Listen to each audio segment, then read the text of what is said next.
All right, so I hope you had a good 2 weeks while we were off, not doing much, but this is where we're at. We're finishing, hopefully.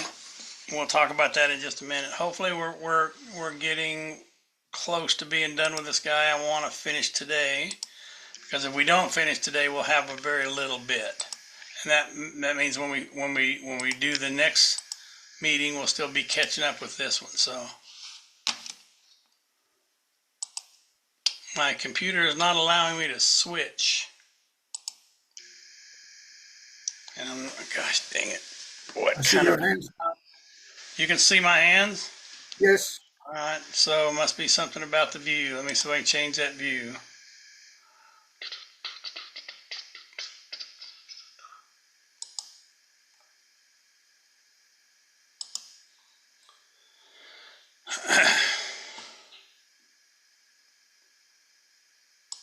Camera, you see my hands, right? Not anymore. Why can't I see my hands? You see my face or you see my hands? I see a picture of your face. All right, speaker, follow host, exit full screen, go to another camera, try to get that camera moving. All right. This is starting to drive me nuts.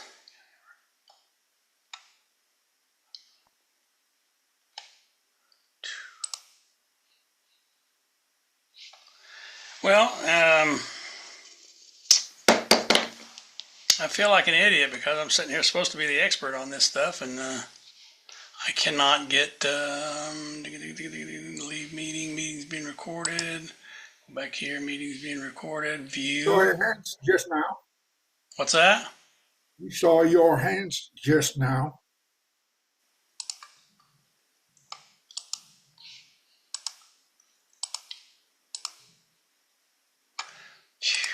Okay, there we go. We got something now. Let me see if I can switch cameras again, because if I can't do that, we're in trouble.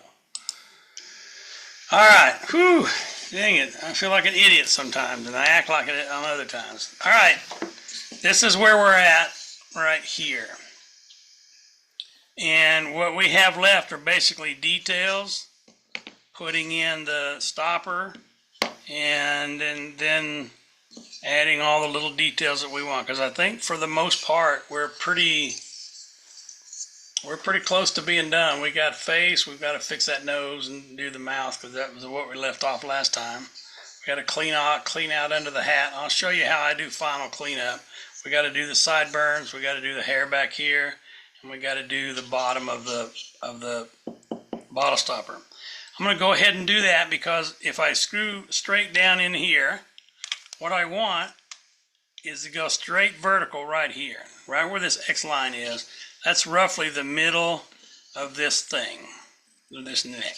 So I want to drill down right here. This is a 3/8 Forstner bit. If you don't have one, you can use a 3/8 drill bit. It would do the same thing. It's just what you got to do is you got to make sure that you're going straight in on that dot and keeping it straight, not wavering back and forth. So what I don't want is the hole to be like this. I want it to be straight in. And so I'm going to take a minute to do that, because I want to make sure before I go any further. Sorry, that's the 5/8. The 3/8 is the one I want to use, because when I do the bottle stopper, I want that hole to be the same size as the dowel that I put in there. So I'm going to drill straight down into the bottom. That way I already have the hole, so I know how wide and how thick I can make the neck. If I do the neck and carve it and I get a little bit small on one side or shy, then I'm going to end up with a bust out. So give me a couple of minutes. I'm going to drill right down through here. It'll be a little noisy, but probably not too bad. This is basswood, so it doesn't carve as hard, or it doesn't drill as hard as some other woods, but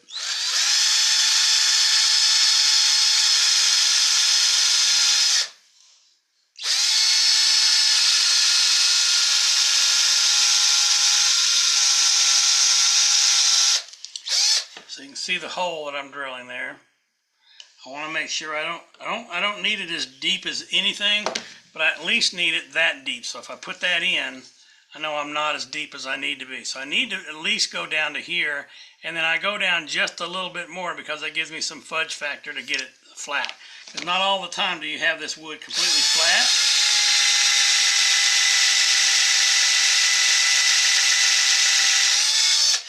And even though I say I want to drill it straight, let's see how straight I drilled it.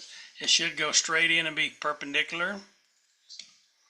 See how I'm off just a little bit right there. Just right there. There's a little bit of room right here. So that means I want to make it. I want to make the hole a little bit tighter, a little bit deeper, or turn it until I find a good spot. And I see that in the front right there, it's missing. But I look all the way around, and it looks like I've got a good thing to it. However, if you'll notice right here, it went a little crooked. So I'm out here, the edge here, and I've got a little bit left over here. So what I need to do is move everything over here to where all the way around this I have that carved in.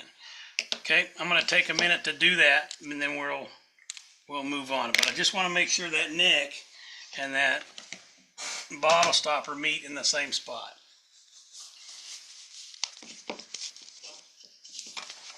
Always wear your safety gloves. Always wear your safety protection. I can't say that enough.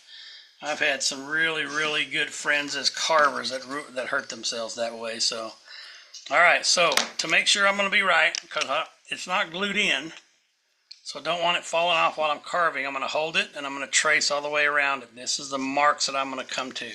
So I'm tracing all the way around the same way, just to make sure when I get done, the edge of this bottle stopper should be meeting the edge of the neck of the cowboy.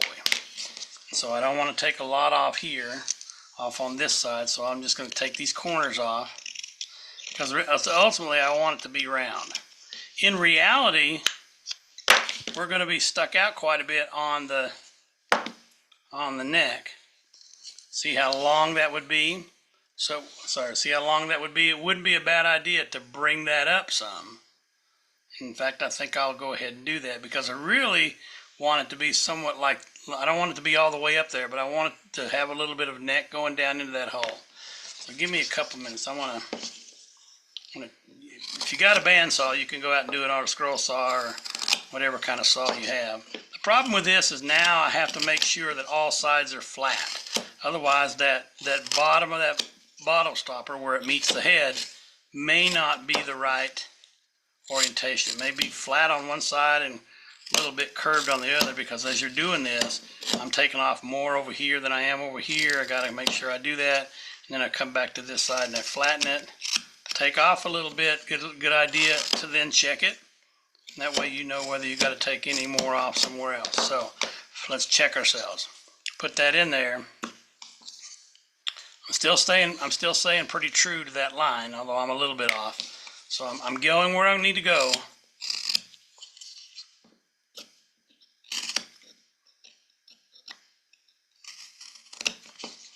This is all cross grain, so if your knives are not sharp, more than likely you're going to break out on the corners. So you got to be careful of that.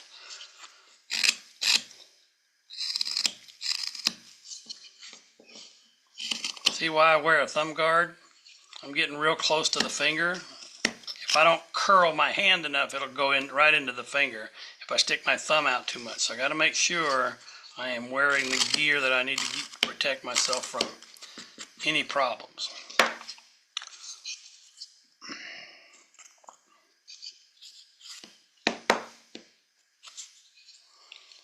See how I got off on that one? How far off I am? It's pushed down in there, but I got a lot of space. So instead of a small blade going across there, let me grab a bigger one. That'll give me a little bit more oomph. I'm not sure if that's a word, but there's a term for a word that sounds just like it is, like sploot, or I don't know. I can't think of it right now. But there's a term, an English term. I'm not an English teacher, so I'm not sure. But there's a term for a word that sounds just like the action. Maybe somebody got the time to look that up. I'm carving. I'd look it up when I got done, but not right now. How close am I now?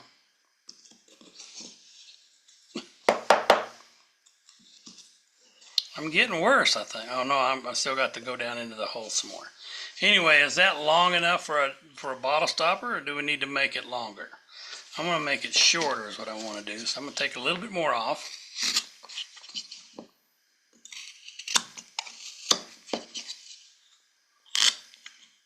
And understand, if you saw that last view I had, we weren't at the bottom of the hole, we were at the bottom of the hole with some of the dowel sticking out. So this will, I don't want to cut anything off the dowel, because cutting off a dowel is kind of a hard thing to do. Okay, so we're closer than we were a while ago. So we're going to take a little bit more off of there. Where'd my drill? Here it is. We need to go in about 1/4 of an inch.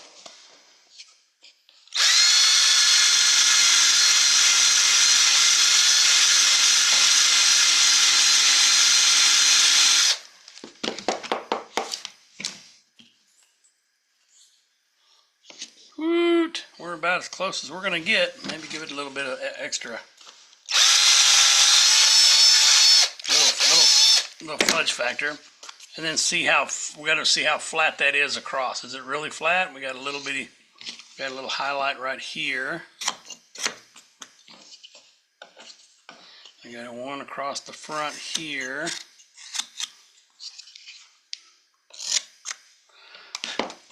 And that's going to give me what I need. Okay, so now we're going to carve a little bit more. We'll finish that off in a minute. Carve a little bit more because I want to put that line back there. Wherever that line was right there, I just want to draw it. Make sure that I'm cutting off the wood there instead of the wood around the edge that I don't need to cut off. So that's what we have to take off. Alright. I'm just going to try to round it first. We'll come back and dress it up a little bit more.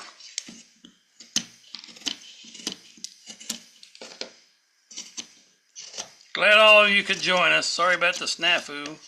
I swear sometimes I feel like I'm doing really good with the computer and then I screw up.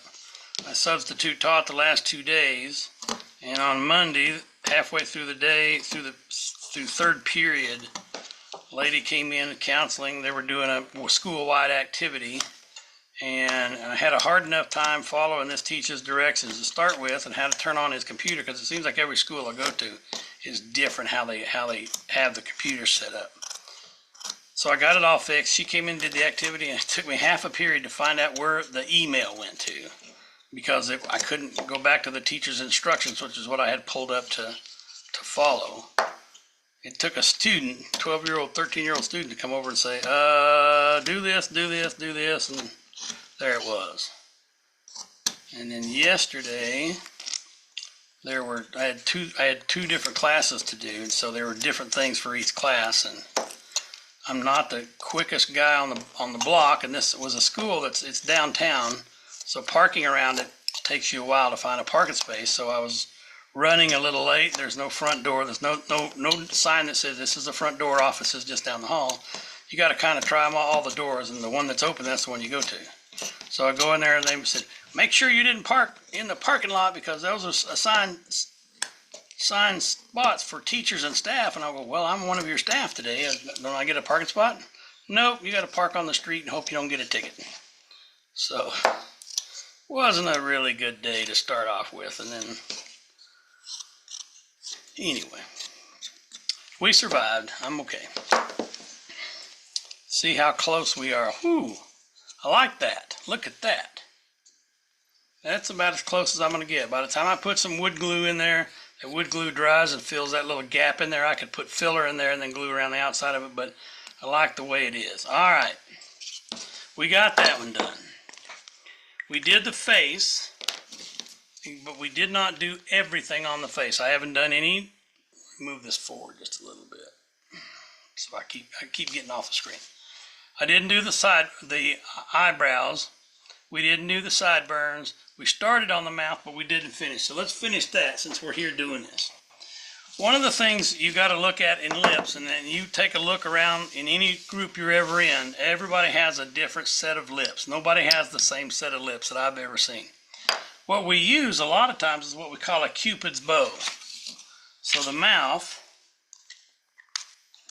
let's say we have a smile here, right here. Not afraid. There's a thing called Cupid's bow, where it looks like here's the philtrum right here, the snot trough as I called it. A man's lips go from here right in the middle, and they go up and come back down, up and come back down. So it looks like a bow right there. So you've got the arrow pulled back, whatever. And so that's what a lot of people do, but caricature carvers will come in here and dig this out real deep. So it's got a real deep in the corner. I don't take off much here, and I don't take off much here, and I don't really get this Cupid's bow. I kind of do a kind of straight lip across, because men don't like to have their real poofy lips. Men, back me up here. We don't like real poofy lips on us. Bottom lip, you got to figure out where the bottom of the lip comes, because this is the separation between the top lip and the bottom lip. Usually I'll give it a great big bottom, so that way I can trim it off if I need to. And somewhere down here is the chin. So I can trim this off, make it fatter, make it thinner, make it higher, whatever. But I go over here, and about right here I start fading out. So you won't see the whole thing unless you really want a really goofy smile. And then you come over here and it goes right up in there, and you take off a corner here, you take off a corner here, and it gives them kind of a cheesy smile up there. I don't do many of them like that. I usually do it right here a little bit, right here a little bit, and take a thin line off of here. So I usually make it about the same. So when I'm going across here, I'm keeping that top lip about the same. I'll put in a philtrum right here. I worry about the chin down here a little bit later. But the bottom chin, for most people that I see, the bottom lip, not bottom chin, bottom lip is bigger than the upper lip. So what I'm going to do is I'm going to take a thin knife. This is one of the old Mike Shipley's. Mike Shipley bought out OCC. They've now been bought out. So I've done the corner already. I've already cut in right there. I can make that a little bit deeper, so that it looks like that looks like that lip goes up under the other one. I'm going to take out that chip right there, and I'm going to take out that chip right there. And sometimes you have to come back and get the little pieces that don't like coming out of there. See how deeper that is than that one? Okay, do it over here too, just one line down. Take out the chip on top and the chip on the bottom.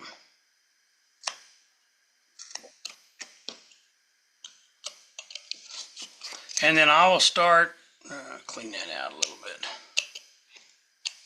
I will start about right here, right there at the edge of that lip. And first I'm gonna separate them. I'm gonna go right between where the lowest part of them is, lowest from this plane here. So the lowest piece down in there, I'm gonna make a couple of swipes across there with a sharp knife, so that I get some separation. And then I'm gonna come in here on the upper lip.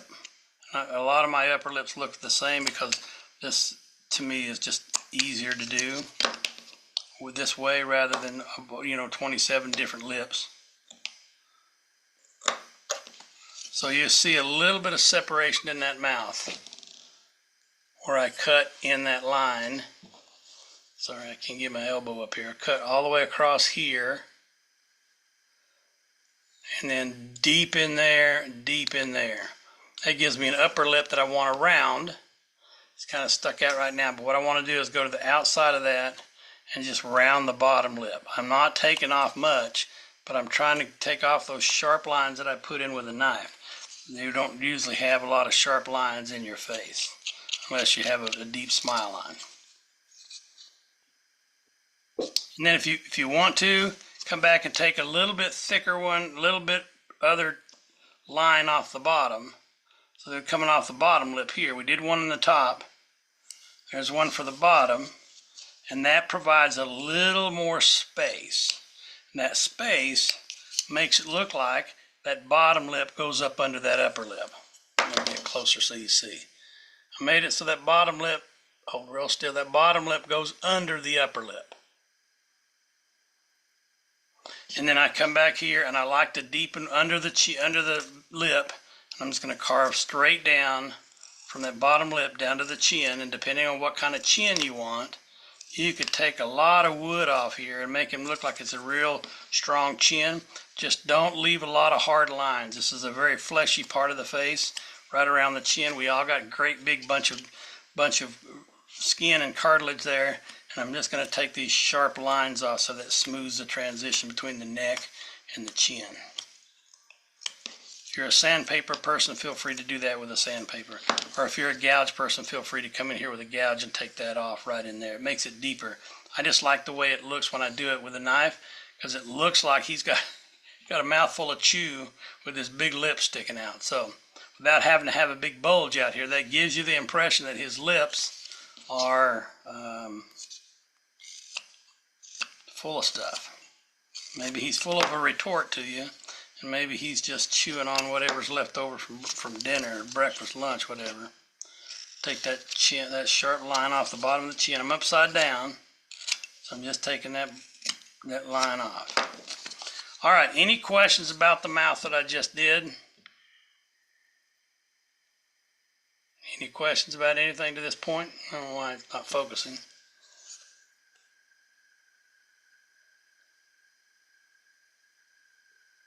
All right, a lot of cleanup in there because I got a lot of little chips and little things in there. We'll take care of that a little bit later. Or sit there and piddle, play, and putter with it if you want to right now. But I just saw something I don't really like. I don't like these sharp points on the nose. So I'm going to take those off right on the corner. In other words, I should have a V right there at the bottom of the nose. And I had several different cuts there. So I'm taking those cuts off so I get that V look.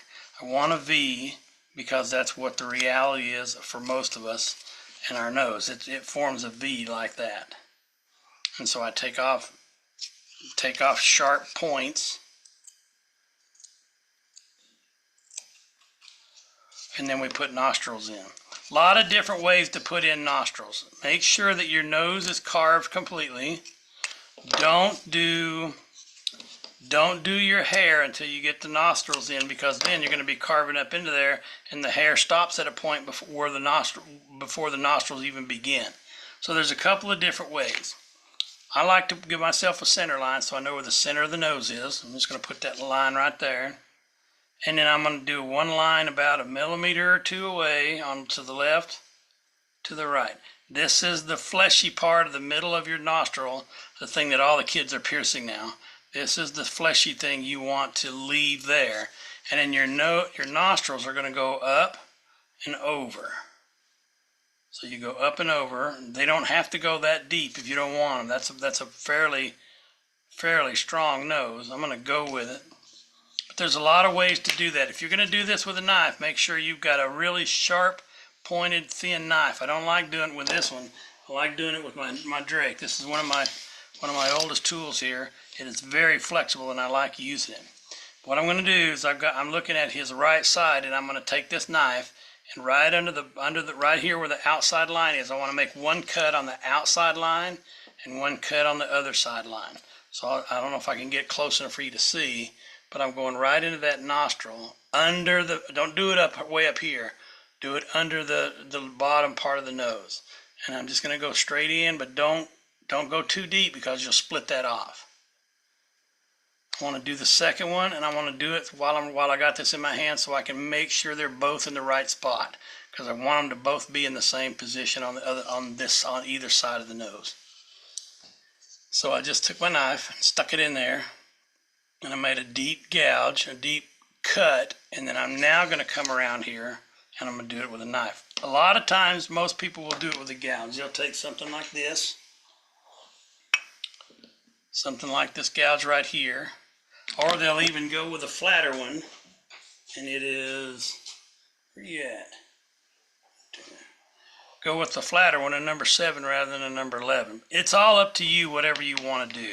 I've seen noses in all kinds of different shapes and sizes, so nobody can really tell me that unless you did it upside down, your nose is wrong. So right there where I made that cut, the cut came up here, I'm upside down. I'm going to bring my knife and I'm going to go around and curve. See how that knife bends? I'm going to come around and curve down to the face. And hopefully I made a cut deep enough in there earlier that that'll pop out, and it doesn't want to pop out. So how many cuts you need to make to get this right, and there it is.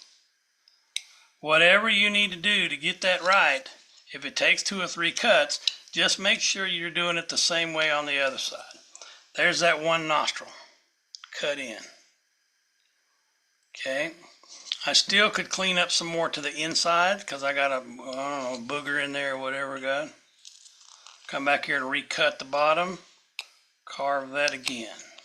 So now I've got a fairly good gouge in there for that nose.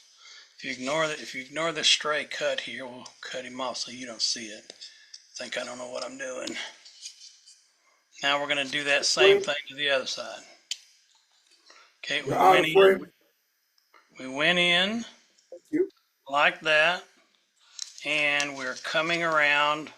Put that point in the part where you cut it. Sorry, put that point of the knife right in the end of that cut, and do the same thing that you did. Come around, bend it. You're making a circular cut that's deep enough under there so when you come back here, you hope it falls out, and if it doesn't, it's okay to make 2 cuts. It's like watching Bob Ross when he paints a tree. He makes 10 strokes and he's got a tree. Well, I might do 50 or 100, but that's okay. I'm doing mine, not doing somebody else's. You should do the same. You're not carving for anybody but the pleasure of yourself. Okay, so it's hard to see with all those lines there, but I've got nostrils. Look at that shape of that nose. If I can clean some, let me clean some of those off. Maybe we can see a little bit better. You get an idea of what I just spent 15 minutes on. Got to be careful when you're carving noses because the grain runs in a lot of different ways. Sometimes depending on how round it is, how square it is, pointed, whatever, and you'll cut off pieces you don't really want to. Anyway, it's about as close as I can get up to you.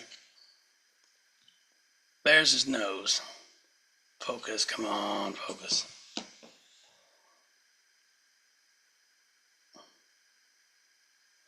All right. He looks okay to me so far. If you'll notice, I always talk about faces are not symmetrical right here. You do not know, very few people have a symmetrical face that runs right down the middle of the face. And so if you'll look here, this smile line is a little bit higher than this one, sticks out a little bit more, and that's okay. There is nothing wrong with 2 smile lines that have a little bit of a difference. They're 2 different angles. It's okay. There's nothing wrong with that because that's what reality is. That's what faces look like. I think I've shown a book when I first started this Zoom stuff. I showed a book called Facial Expressions, and if you don't have that and you want to do a lot of facial expressions, there's a lot in there to practice. It's not drawings, it's pictures, it's photographs of people. So really useful that way. I could have come in here and done this, saved myself a lot of steps by just going straight in with the gouge. It's basically going to give me the same shape. But if you listen to some people, and I've got a video from Gerald Sears, Cowboy Carver in the CCA. Gerald Sears will tell you when you make cuts with your gouge, they all look the same. So for instance, if you're doing the tragus, the ear flat back here, you do both of them that way, you get 2 perfectly carved ones that look like they were done with a machine. If that's what you want, there's not a thing wrong with that. Just understand that not everybody wants it that way. And so I love having the difference in faces that I see from one side of the face to the other. And I like doing that because it really, really, really makes it a complete face when you do things a little bit differently. Getting too far up here, I might as well just move the camera up there. All right. We've got the lips, we've got the nose, we've got the eyes cut in. You did, I'm assuming you did. Can everybody hear me? Yes? Okay, I don't have my mute button on, so I'm just chat and say whether you can hear me or not. I just making sure. Okay, we did that upper lip. I got a piece right here that's sticking out a little bit more, so I'm going to take that off. It's the part that can't get in there with that knife. It's the part that goes up to the corner where the nose and the smile line is there. Okay. we go. I like his nose. That's a little, I lost a little piece of it over here, so I'm going to make that a little bit deeper. Bear with me a minute, because I think I lost a piece of, when I was scraping with my brush. So we'll recut it a little bit more, make it a little bit deeper in there, make it look right.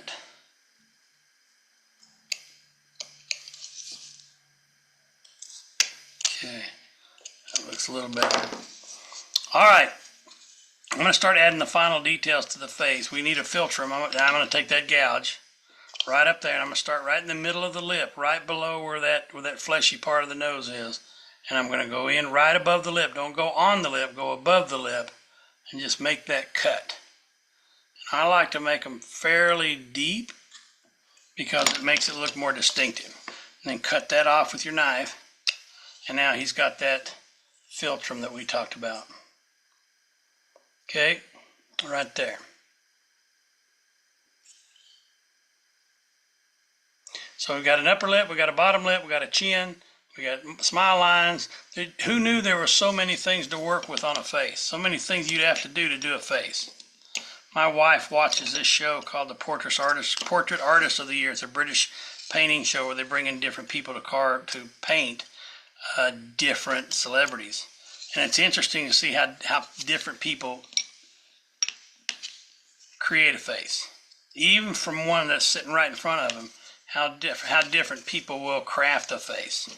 All right, let's put some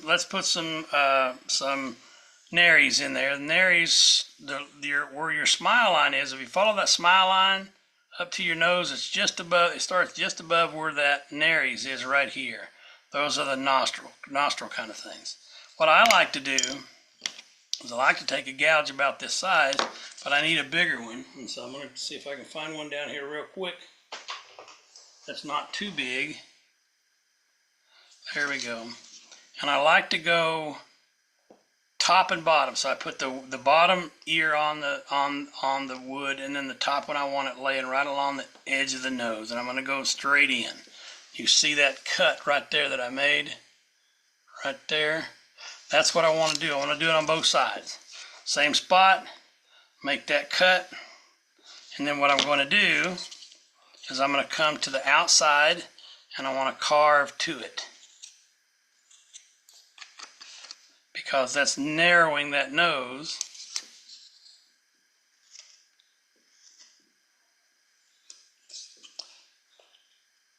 And then I'm going to take along the length of the nose, I want to carve in just a little bit with the ear and turn up.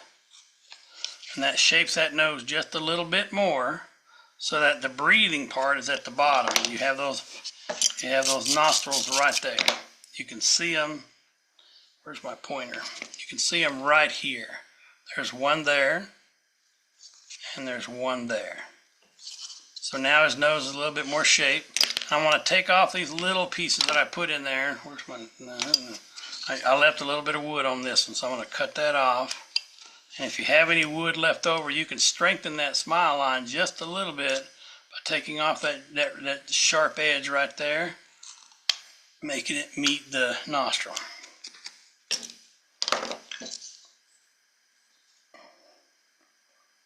All right. Sideburns are fairly easy. I'm going to take a gouge, and I want the lines running. The lines run like this. For most men, lines run up and run from the front down, just like that. So that's what I'm going to do. Understand that I'm also going to carve off this front edge here, this front edge here, and this front edge here. So when I do that, I want to as this hair runs up to the hat, it plunges under the hat. So I'm going to start by taking off a little bit here at about a 45-degree angle between the hat and the hair, hat and the sideburn. I just want to make sure that sideburn goes down into the hat. So what I did was made this cut right here. That stuff wants to go down in there. That makes it look like it's seated there rather than just plastered on for Halloween. I'm going to take this gouge here, or a bigger one, doesn't matter, and I want to make some really strong marks in there. This is the underlay. This is like the underpainting of a painting. So you're setting the tone. I gave his hair some movement. And if you'll notice, I did not take off these lines back here because this guy hadn't shaved in a while. Again, it's part of that story you're telling yourself where he's telling you, what is he telling you? Well, he hadn't shaved in a while, so we're going to give him I'm going to show you how I give a 5 o'clock shadow. Anyway, I'm leaving that here because that's what I'm going to come back with a small gouge, small V-tool. So I'm going to grab a V-tool, not real big, but not real small. This one is one of my Stubies. It's a number 11.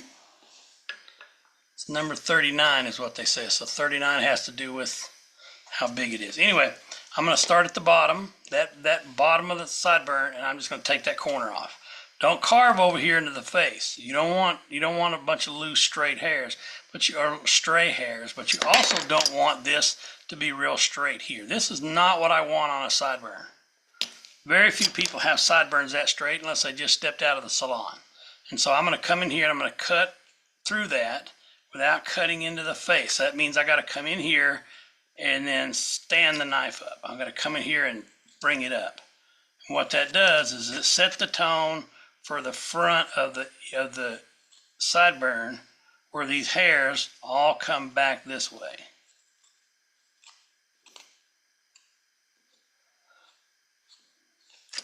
And so I'm adding just random lines. They shouldn't run straight and parallel. I'm giving them in and out, up and down, deep and shallow. I'm just trying to make it look like a man's sideburn. If you don't know what a sideburn looks like, next time you go out in public, stare at every man you're sitting at next to the bar. You'll get an idea of what a sideburn looks like, especially when they get mad. All right, I'm going to go with a mid-sized small V-tool. And I want to just come back. I went this way toward the hat. Now I want to come back here. I've got a little bit of hair that overlaps the ear, so I want to leave that there. But I'm just going to take this gouge, small gouge, and I want to just jagged edge the bottom. I don't want it to be straight. I'm coming out and I'm cutting those things off around the ear to the back so that his sideburn looks a little bit jagged.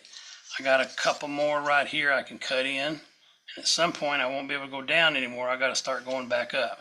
Come back in with your small gouge, add a little more detail. Make the edges jagged, make the sides rounded, where they aren't all just straight. In other words, just have fun with it. Make it work for you. Any place you see where there's not lines, add a few more. Let me get a close-up on that. Sure if you can see that.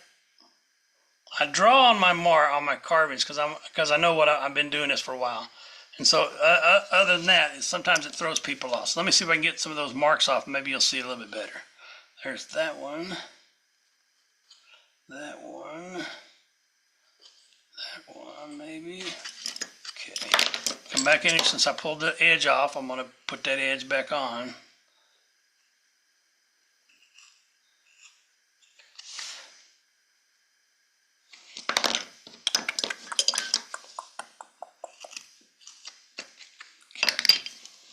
All right. That fella now has a serious sideburn. I didn't get all the black marks off of it, but he's got a serious sideburn. A few things you could clean up under there. Just take a gouge, clean up around here, come back here, make it. Now I left a good separation right here between the ear and the hair, and that means I can tell that hair kind of comes out to the end. Whatever's left of his sideburns that he hadn't cut off at the last haircut. Give him a good haircut there. Do the same thing to the other side. Again, start with a gouge about that size. Go up.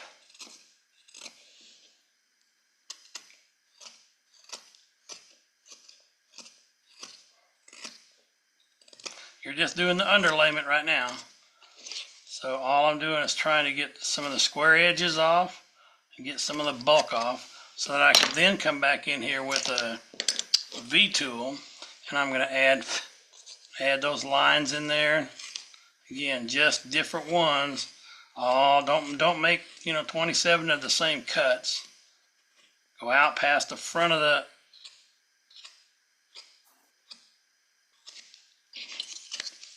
sideburn.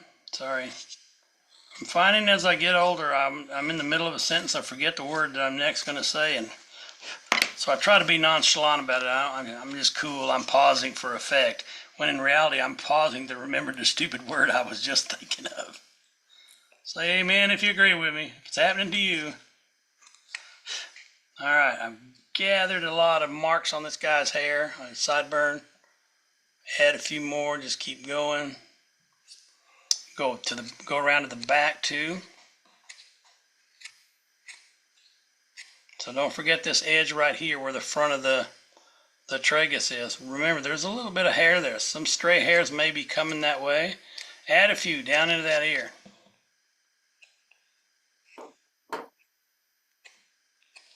And then come back here to the back of it. I separated the ear and the hair, so I want to further separate it by adding stray hair marks to the hair so that you know that that part is not ear, it's hair.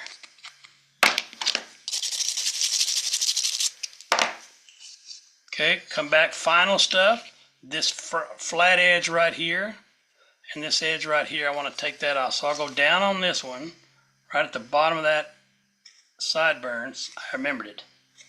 I'm just going to make some cuts so the sideburn is not cleanly shaved. It's kind of a rough, been a rough week on him. And then do that to the front. Bring them to the front edge, and then turn your knife down. Turn your V-tool down when you get to that edge, so it looks like they overlap each other, but they don't come out here to a straight line all the time. I see a lot of carvers make this part of the eyebrow or the sideburn really straight and really sticks out above the thing. So make sure you're not doing that. Judges will pick you apart on that if you're putting it into a show, and other friends will look at that and they might be nice enough not to say anything to you, but they're sitting there saying, why is that way? Okay, clean up a little bit under this hat. I'm going to show you how to make sure that hat looks like it's going, or the hair looks like it's going under the hat. So I'm going to lay my knife flat down here on this face, and I'm going to stick it right up under that hat. Be careful on the other side you don't stick out, because now you got a hole to clean up. Lay it right there. Drag it along that side about 1/8 of an inch deep. When you get around one side, turn your knife over and flip around the carving. Come here and take that sliver off the top of the hat. Don't take it off the face, take it off the hat. Because then it looks like the hair, I don't know if you can see that very well, but it looks like that hair is going up under the hat. Looks like there's a shadow there.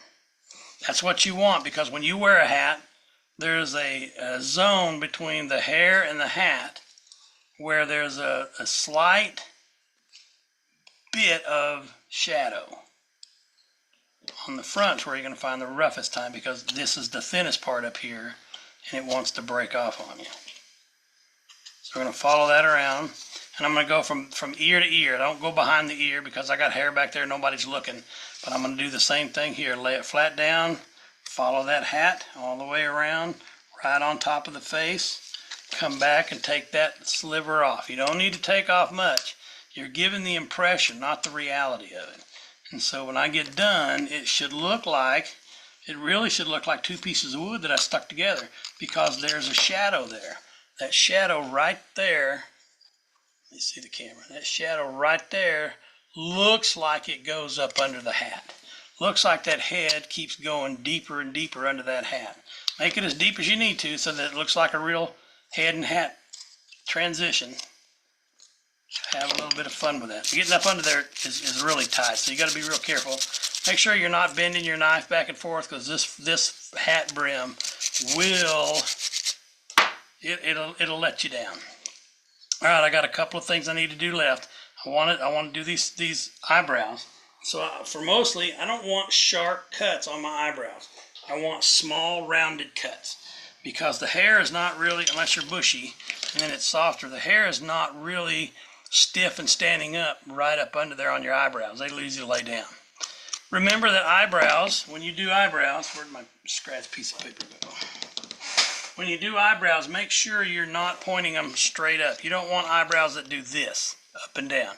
You want them to lay down. And actually what happens is, every hair is pointed towards where the eye socket is. So these sideburns out here are almost completely flat. Whereas you get closer, they're aiming towards that eye socket. So it's better to do them backwards, in other words, from top to bottom, or bottom to top, than it is top to bottom. I can't zoom in close enough to show this. I'll show you the results. But basically, I'm using this to make a few. I don't need many. I don't need 42 lines here. I need about 8 or 10, 11 maybe. And as I get farther away, my tool is in line with that eye socket. As I get up here, my tool is a little bit angled. As I get over here, my tool is a little bit more straightened up.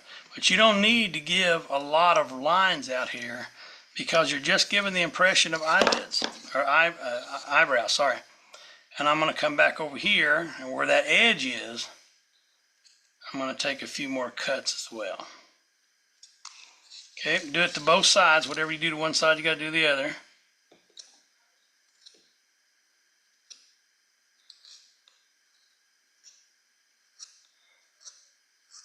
As I get farther away, I'm going to lay them down. Let's see if you can see them. Probably can't see them very well unless I drew them in. You get an idea of them. Say hello to my little friend.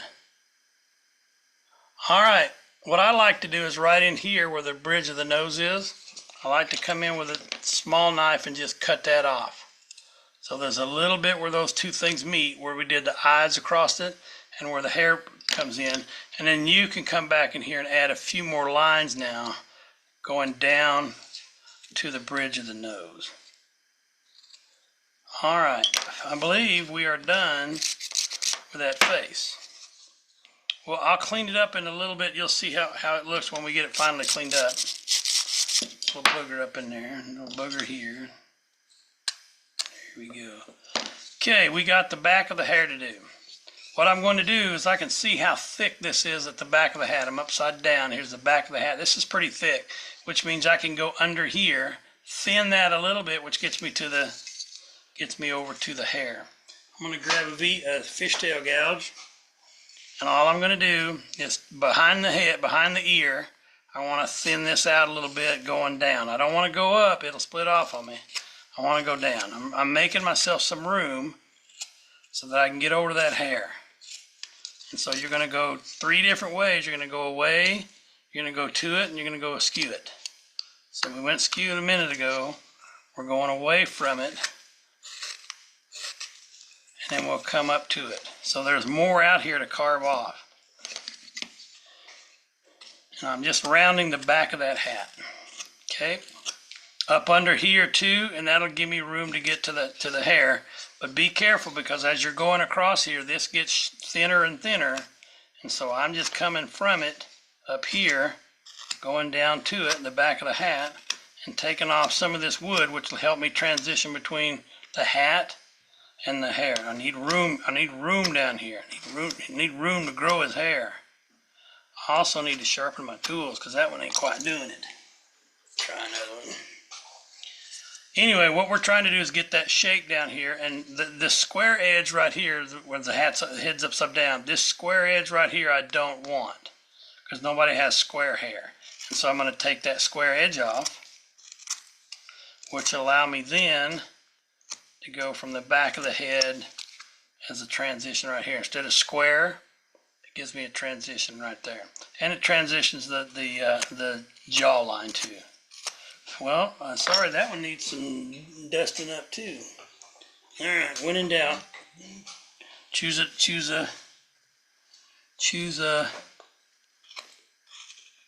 stew by, at least in this case. So you can see where we're getting to where the hair is, and in actuality the hair is right from about halfway up the ear, and we're going to come back down to that cut. So I'm going to come in here with a V-tool, and I'm going to make that line cut. That's the hairline. That's the separation between the hairline and the neck and the jaw.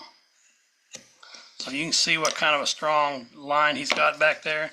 I want to take that off. And so I would be better off using it with this. Where's my tool at?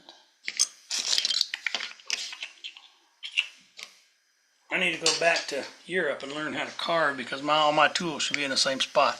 Coming out with a gouge, and I just want to go from, remember I said last time there's a line from the bottom of the ear to the jaw. That's the edge of your mandible. Back here is skin, over here is the neck, but you got a line right there. So in essence, unless you've got a really heavy face, this should go away from that.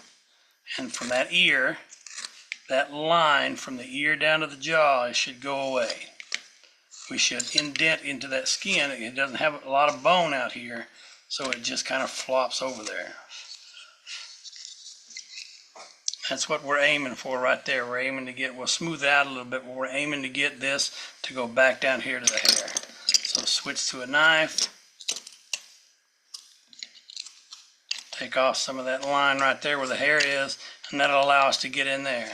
Do the same thing over here. Take that gouge away from the ear, away from the jaw, and we're giving him a really strong jaw right here. And then I'm going to use my knife to trim that.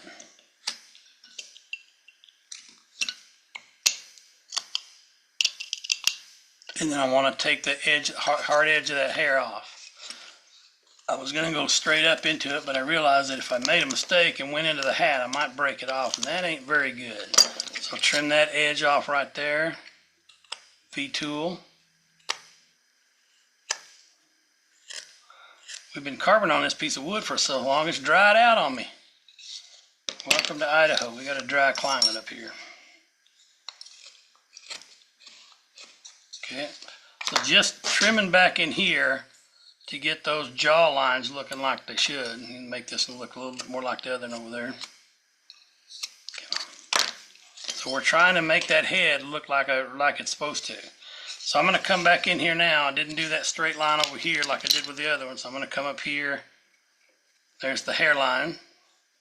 Take that V-tool, cut right up into it. Also gives me that extra little bit back here I need to clean off. Where'd you go? There. Smooths that neck out too. Gives us a smooth transition between the neck and the head. Also gives us wood that didn't want to come off. So now we got hair we got to cut out. I'll be honest with you, don't spend a whole lot of time back here. Back of this head, people will look and see that's got hair. Oh, that's good enough for me. And they'll walk away or they'll like it. But don't spend a lot of time sitting here grooming this guy's hair. He don't like it. Nobody else does. You don't like it. It's a lot of tedious detail. Just make it look like hair. So I've got it outlined. I'm going to come in here with a smaller V-tool and I just want to outline a little bit more because there's a transition between where the hair stops and where the fuzzies start. And so this is hard to do because the grain is like this. Grain goes straight up, and so carving up to that, it just goes deeper and deeper into the wood. So the hardest thing to do is come and go backwards. So you start over here and just make a few lines out here all the way to the edge. Because if you do this and you start prying away, you're going to break that. You can go up here, but it gets deeper and deeper, and then pretty soon it's really deep and it looks like his head's got a hole in it. Not something I see many fellas with.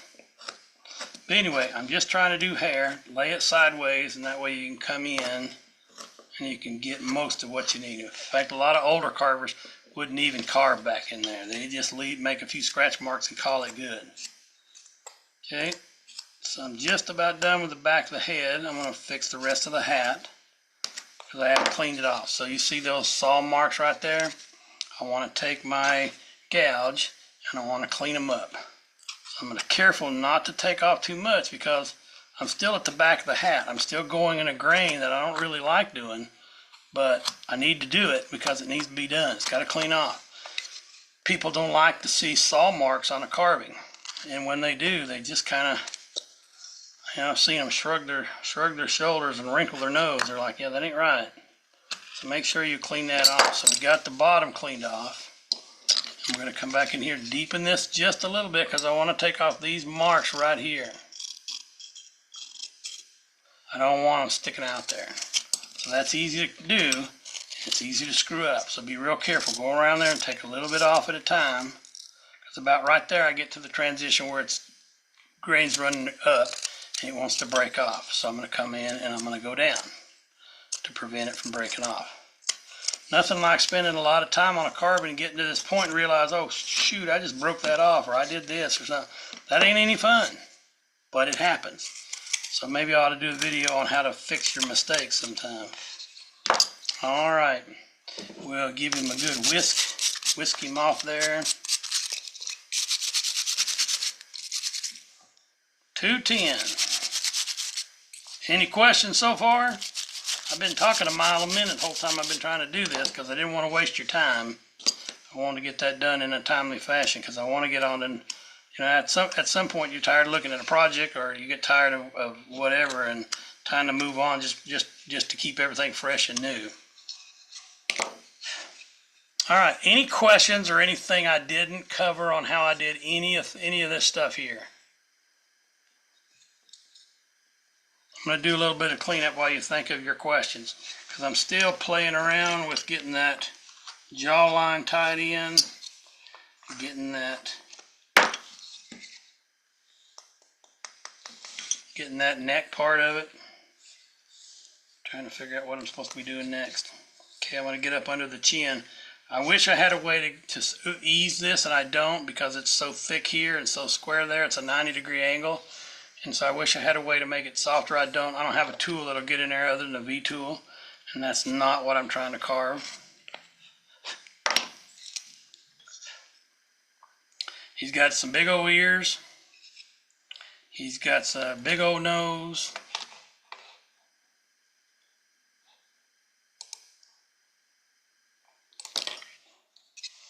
And so maybe that'll help you see him a little bit better.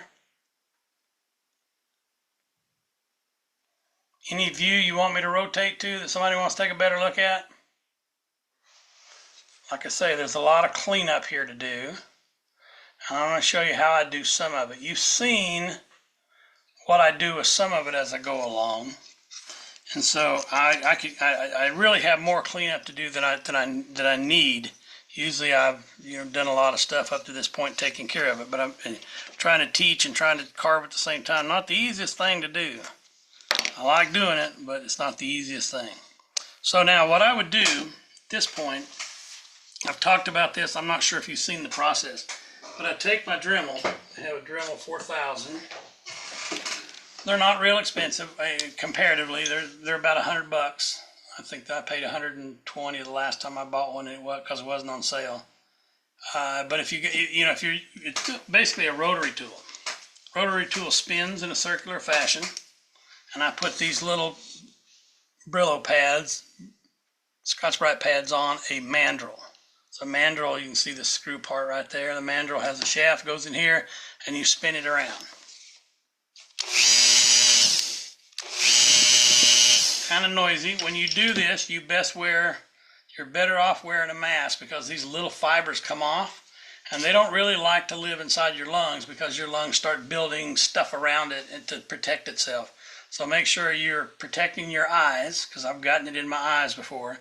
Make sure you're protecting your breathing. So I'm going to do exactly the opposite of that. I'm going to show you what I'm doing. I'm going to pick one piece of it, and then I'm going to whizzer wheel it to show you what it does.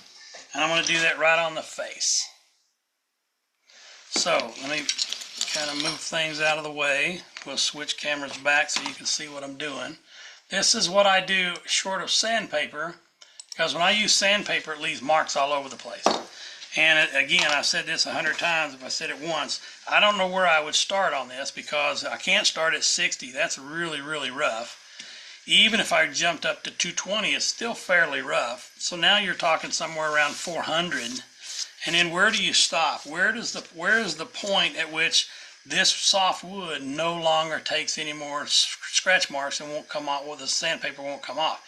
That might be 12,000 or 20,000. So I don't really enjoy doing it that way. So I do it this way because it burnishes it and gets everything back where it needs to go. Turn this on for a few minutes. I'll show you what it is. I'm going to do right across the face.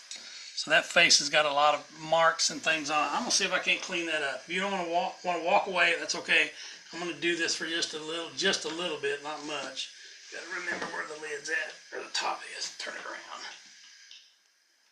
Now we're not backwards. Yeah, we are. Might fell off. Alright, there we go. Talk to myself like I'm the only one here. I'm not.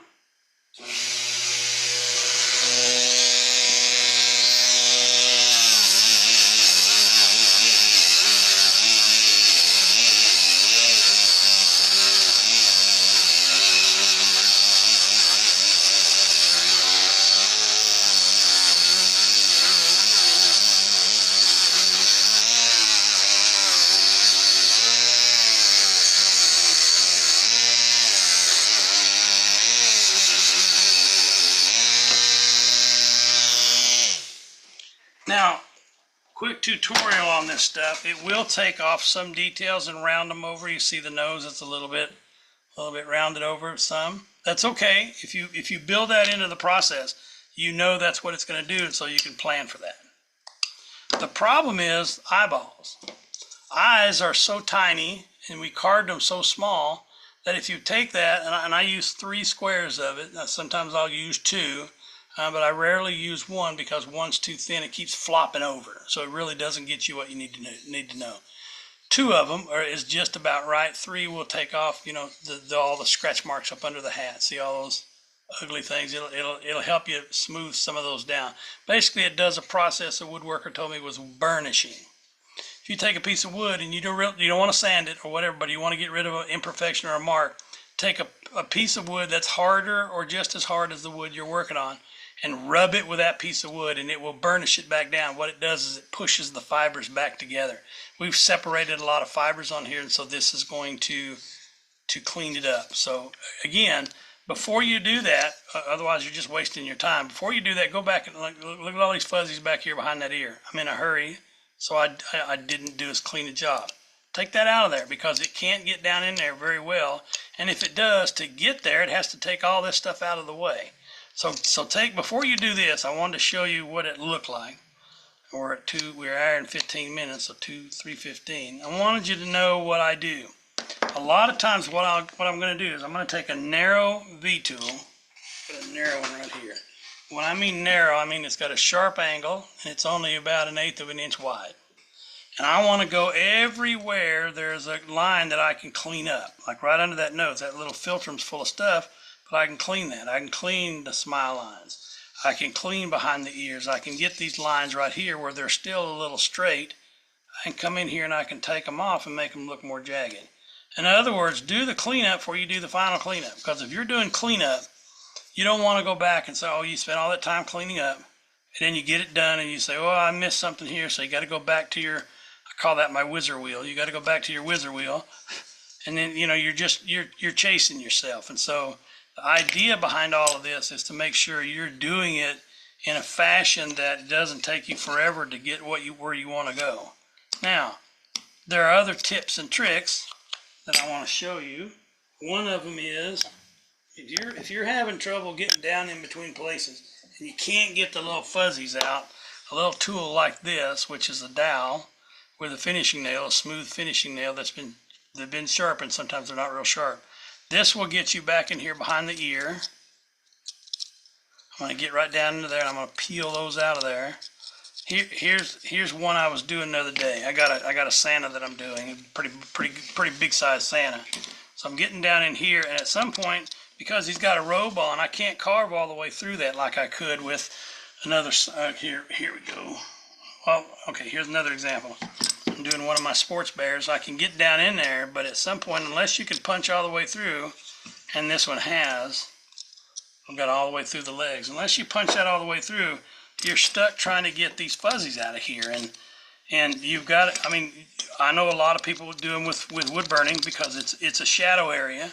So you wood burn down in there, it burns all those fuzzies out of there, and now you've made a shadow back in there that you don't have to try to paint back in there. You can, but it just gets these little fuzzies out. So find you something like this. They make small tools.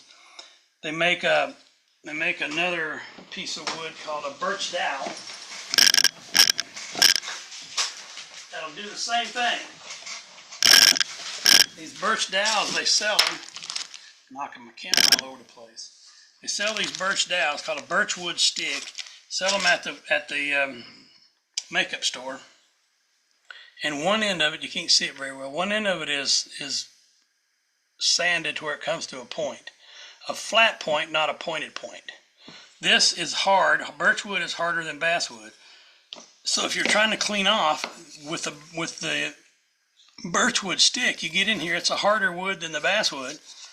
It's going to clean up some things for you. It won't do everything because, again, birch is a softwood. Even though it's considered a hardwood, it's a softwood. It's softer or harder than basswood, but it's still considered a hardwood because it drops its trees, drops its leaves in the fall and winter. But it's a harder wood than basswood, so it'll take care of some of these. I'm seeing these fuzzies kind of come out at least right up here under the hat. I haven't tried it on everything. You know, the nose, the smile line. This is one of those harder woods that if you sat here and you rubbed another piece of wood with it, what you're going to be doing is you're going to be burnishing that wood back to the fibers being put together. What it does is it also creates a shiny edge. I mean, I could feel that, and I could see the shine coming off of there that I didn't see before. And so areas where it's hard to get back into, it's hard to get your knife in. Look here, right there behind that ear. Can you see all these right in here? Maybe not if I hold still. There you go. So you can see them. When I come back in here with this tool, I can get down in there and take a lot of those out. It does not work on everything, but it'll work on this. Okay. So now, after all the final detail, I'm pretty much done with the carving. That's where I want to be left off. And I'm okay spending a half hour, 45 minutes at the end, coming in here and cleaning off what I need to clean off.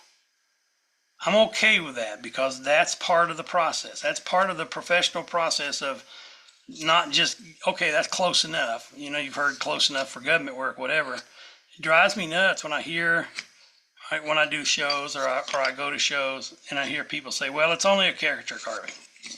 Well, yeah, but you'd want to do your best no matter what you're doing because you're putting your name on it. And your name should mean something.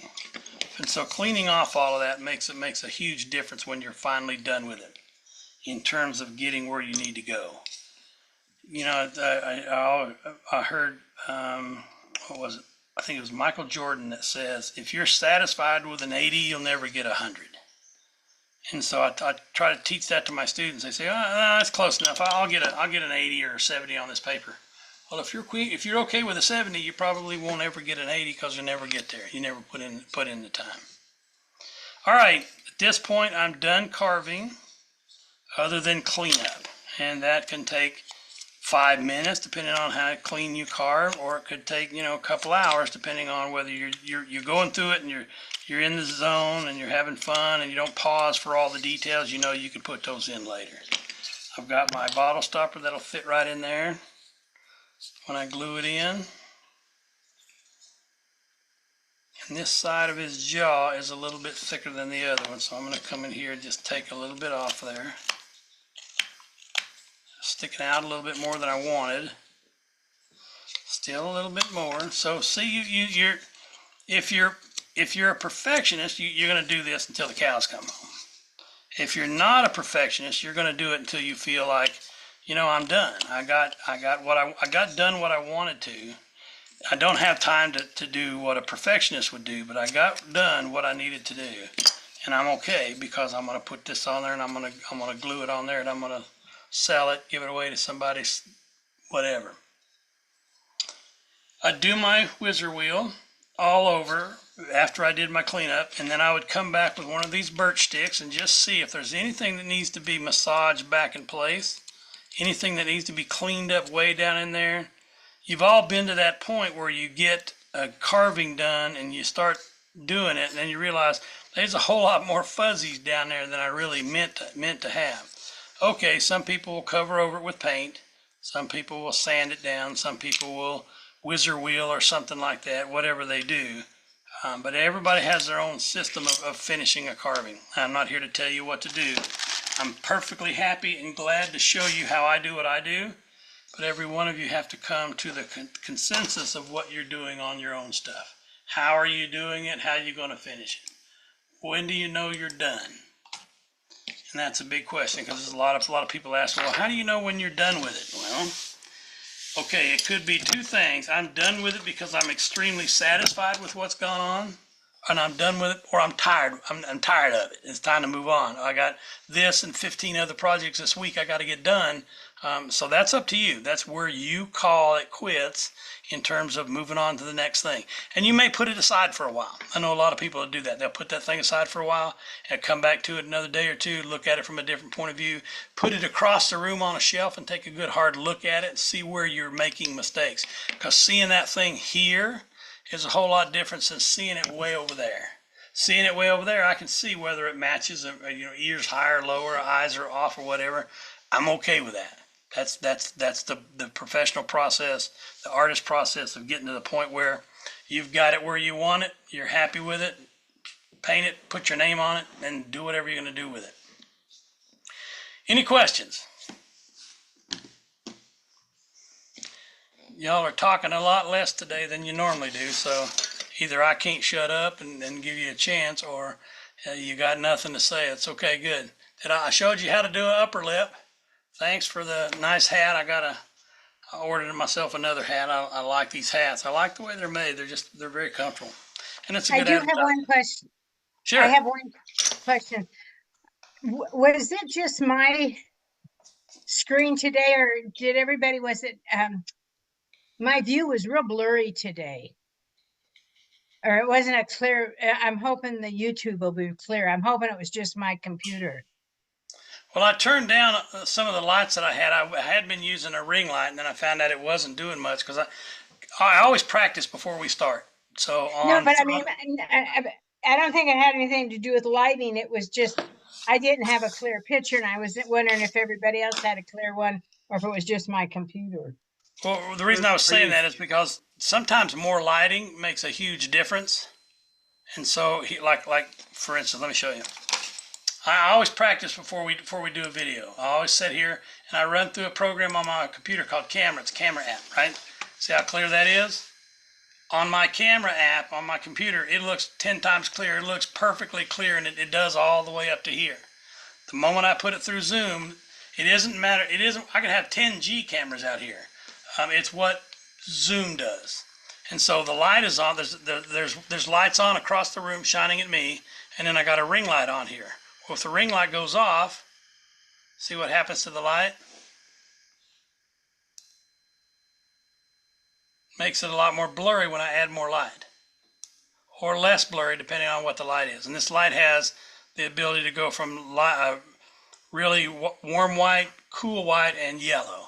So if I put it on, you can see the difference in the tone. It's always a question of whether there's light coming in from outside the room or more lights here. I agree, it does get a little fuzzy sometimes, and I apologize if that's my fault, trying to find the best camera setup and all that together. Well, I think it's that- just my computer. Thanks for asking. I was wondering if it was just me or if everybody had that problem.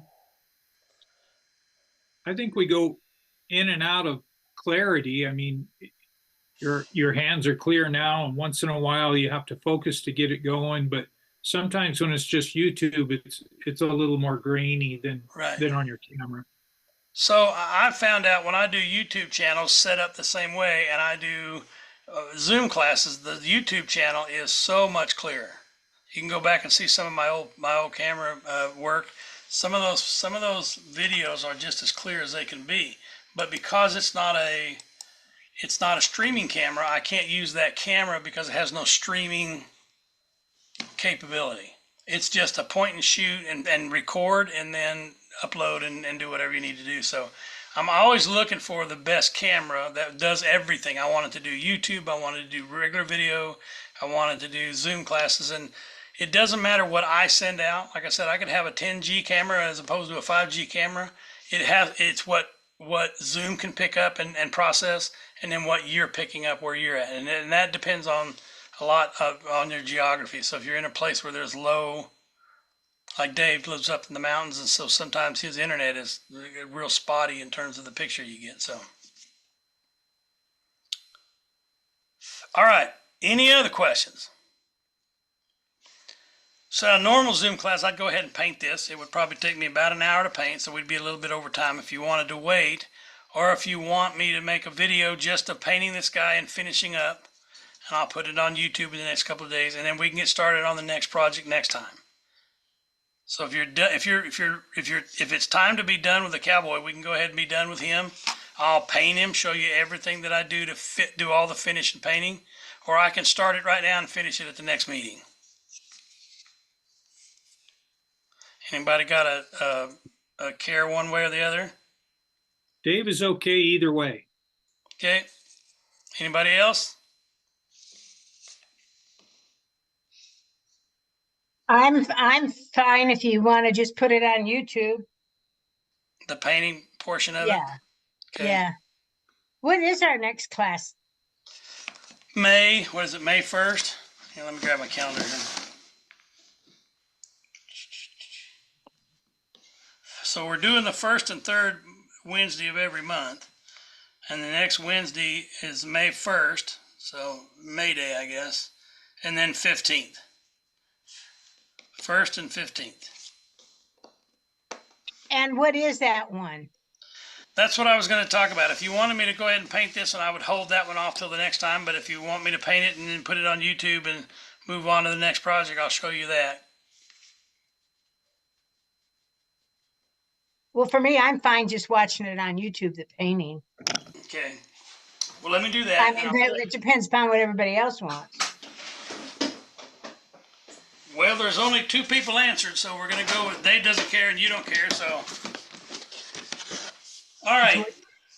I've had this carving as a class for quite some time, and whenever I do a class, I bring, 4 or 5 pieces I'm going to do a class with. Nobody picks this guy, and I don't know whether it's because they like the other stuff I bring or they just don't like this guy, but I call him First Date.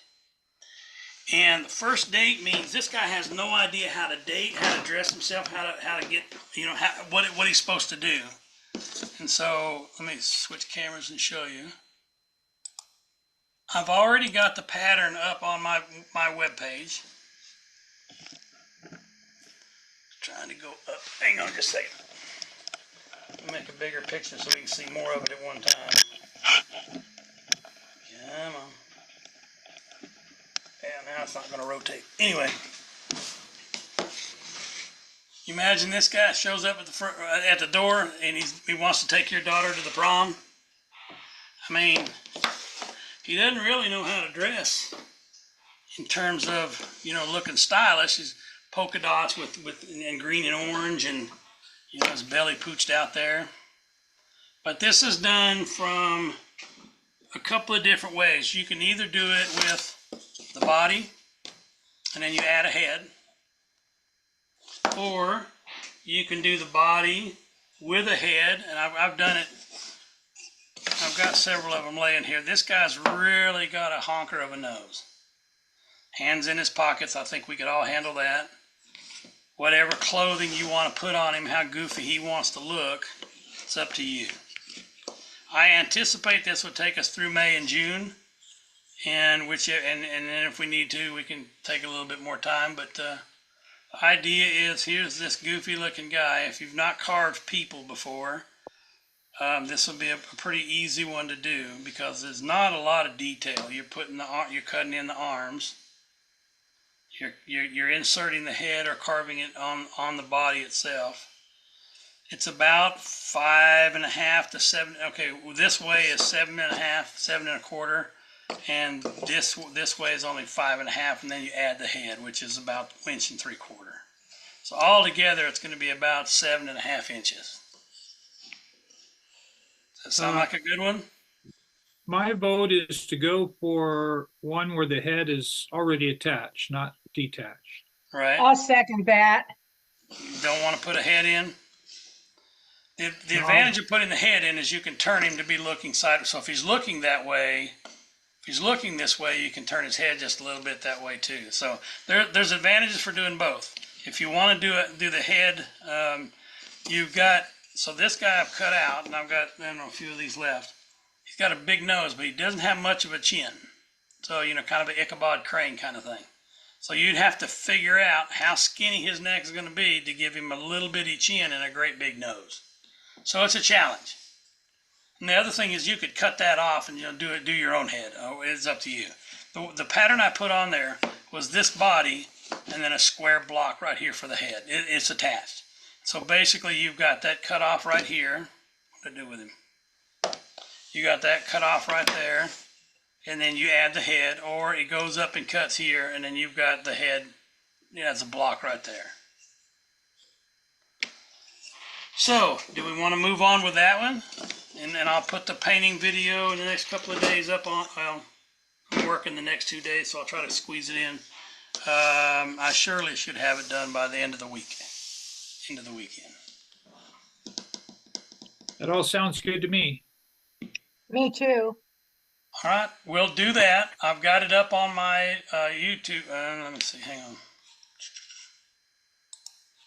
Can you guys see my screen? Yep. So go to my channel, my Facebook page, not Facebook, it's my website.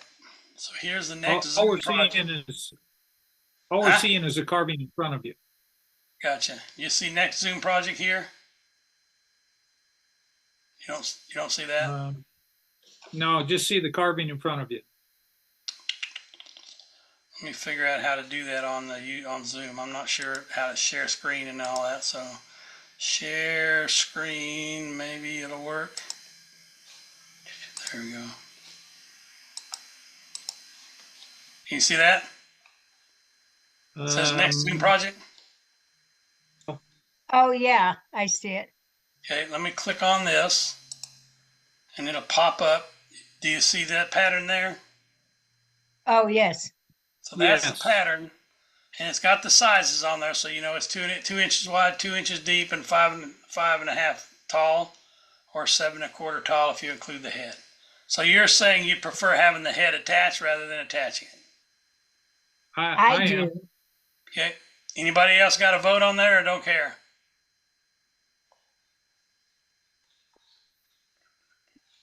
Do they know how to unmute themselves? I think I like the head attached also. Right.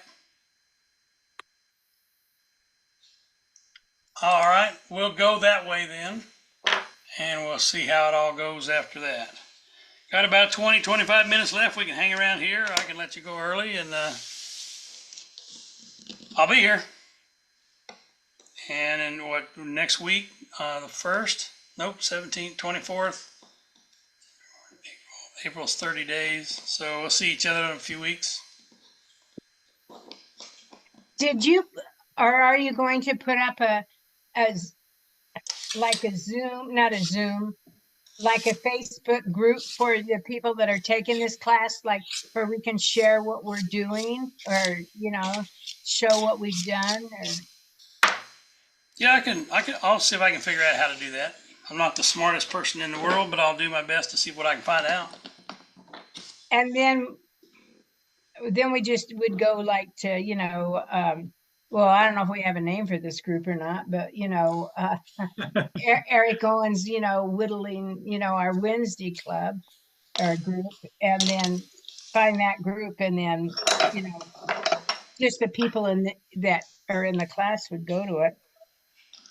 So I would have to limit who was in, Well, that's up to you, but I mean, you know. right?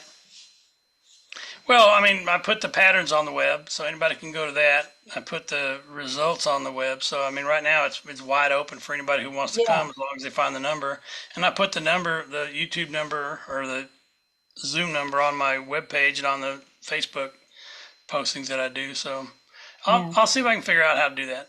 Yeah, Do my best. well, it's just nice. I mean, like, I don't know if you'd be willing to, but like, if we post our pictures and we have a question, then you could answer our question on something we were doing, Sure. or got stuck on something. The other problem I'm running into that I see everybody's facing is scammers. And so there's all these people that put all kinds of stuff on there. So I'd probably want to make it private, but I'd also want to make it public so everybody could see what we're doing and come join us. And I Well, don't, then they would join, you know. right, but what I'm saying is that Oh, there's a lot of scammers that come around that have right. something like wood carving or something, in the title of the post that they're posting, but it ends up being, if you click on it, then somebody's scamming you. And I don't want Yeah, to but open. well, wouldn't you have control on who joins, and then you would know if they've been Yeah, in our group that's what or if they want to? that's what I'm saying. I'd probably want to make it a private page so that not everybody can just come in with whatever they want. Yeah, no, that would But be because good. if you don't have a private page, I'm finding out you have a lot of ads and you have a lot of scammers and a lot of things that say they're this and they're actually not. So I get one periodically, and it's from, I don't know, different people all the time because I block every one of them. It's like, oh, such a tragedy, look who died, and it's a picture of a car accident.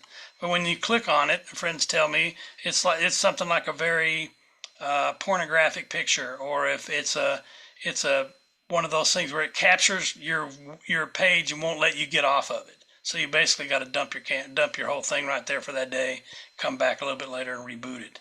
So I'm a little nervous about that stuff, but I'm sure there's a way around it or a way to make sure that if they get in, I can block them again. I have some friends that run their own Facebook pages, and they say, yeah, we spend 6-7 hours a weekend blocking all this other stuff and monitoring it. So, but I'll see what I can do about that.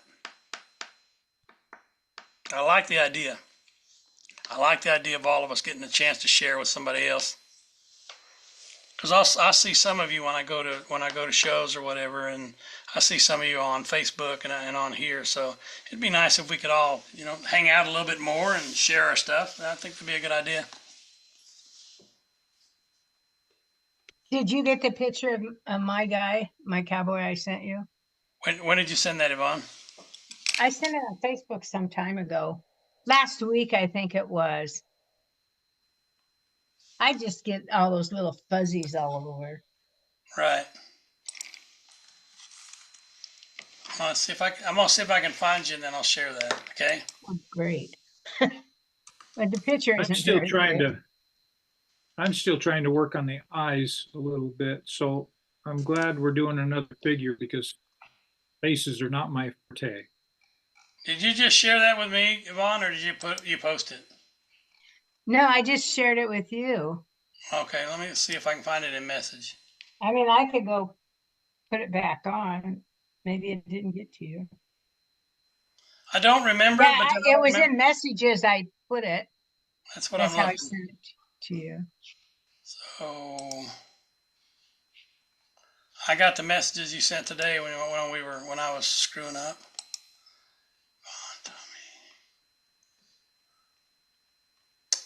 I'm not seeing it yet. Send it back to me and I'll post it if you want. Okay, I got to go to the other computer. I'll be right back. Okay. It's been there a while now. I got a message of Peter's where he's got a. I don't think you. Yeah, you said, "Did I see Becky?" And I don't see that one.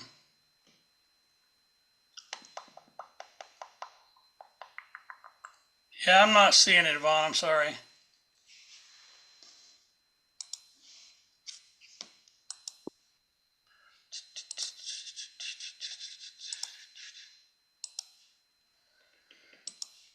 I Yeah, I used one of my blanks that I had that goes to the cowboy. yeah. So maybe eventually I'll get to the rest of the body There you go. later. Well, we meet every Thursday down and every Tuesday as well. So if you want to make the trip down the hill. Yeah, I used to remember, but Yep. Used to bring your grandson too. yeah, but it's a long ways to go for that evening run. Yeah. Yeah, I know. I there's a lot of things going on that I would really love to go to, and then I realized, well, wait a minute, that's all the way at Melba or something. I don't feel like driving that far. Well, it's an hour and a half drive for me, so we come down to town once a week, and I prefer not driving late at night. That's one of the biggest problems I'm having lately is I drove home the other night in the rain, and oh my gosh, everything's reflecting. I can't see the lines, and I got to make a real complicated turn right there where Costco is. And Yeah. I'm in my lane, and I know I'm in my lane, and this car on the right and another car on the left, they're boxing me in. They're coming over on me. But Yeah, I the hate rain doing is it, the but so I worst. understand. Rain is the worst. Then all the lines disappear. Yeah.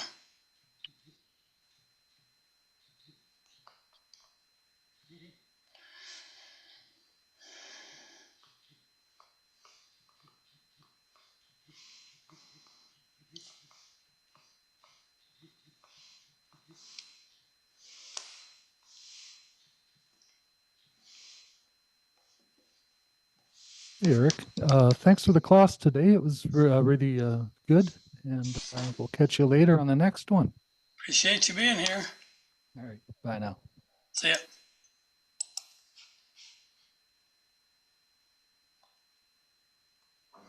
So Alvina, you asked, is there a way to get notification of my Zoom videos? Yes, you can do one of two things. Watch the YouTube, the Facebook that I'm involved in. The groups, I put it out on several groups, and then I could put you on my email list if you want to. And Dwayne, if you're still here, I do give it about 5 or 10 minutes at the start of the Zoom. I actually give a half hour. My meetings run from 1 to 3. I start at 12:30 and I'm here till 3:30. So if you have questions at that time, come on in at 12:30. I'm usually signed on at 12:30 or right before that, and I open up the meeting, and I'm just building that community kind of thing where if you got questions or you just want to share your work and show us and brag on yourself a little bit. That's why I'm here from 12:30 to 3:30. Meeting technically runs from 1 to 3, but I end up closing that about that time. I'm gonna go ahead and end the recording right now since we're not in the carving part. So gotta find the recording button down here at the bottom. Well, thank you for the class today, Eric. Thank you. Glad you could join us. Me too. Thanks. I sent that to you, Eric, on Facebook. They're further along.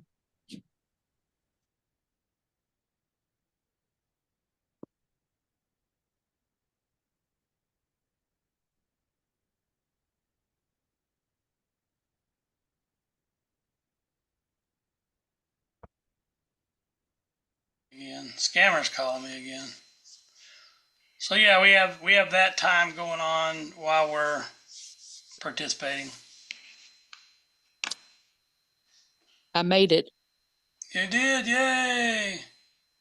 Glad you did.